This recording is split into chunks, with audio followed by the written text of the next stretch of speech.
there's quite a bit of change starting to happen in the industry, as one would expect, because of course we're being affected by every other part of the industry and the economy. As a consequence of that, we're starting to see people really stressed, unsure of what's going on. But in reality, I think we're going to start to see things like rents coming down, and obviously that's going to impact in regards to revenues for owners. And I think that real estate agents, to stay on top of this, really need to be great communicators and understand that there is going to be pain with tenants, there's going to be pain with landlords. They're going to see a decline in revenue in management fees because rents are coming down, and also ancillary revenue.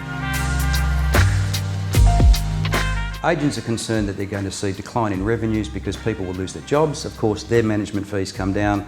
So retaining staff is probably going to be their biggest issue, and trying to manage the whole process and the cash flow implications they may or may not have inside their businesses. The other area we see major change, and we're getting concerned calls, is from those people that are in commercial and retail sector, where we see those incomes being severely hammered. Yeah, there are a whole raft of issues. There's hidden things that people don't know about.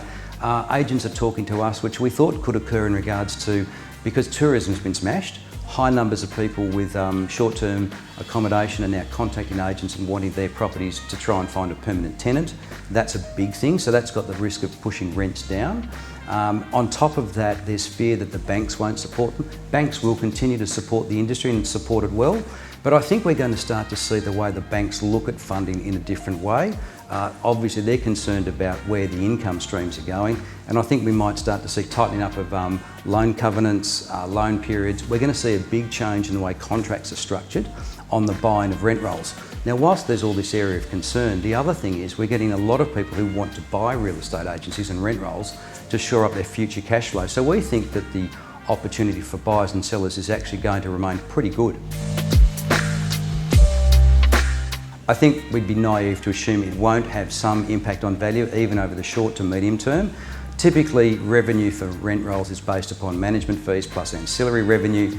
If they come down, then obviously that's the immediate thing. I think the risk profile inside rent rolls is going to become, unfortunately, greater, because people will factor in the risk of higher vacancy factors. So I do believe that can impact the future value of portfolios.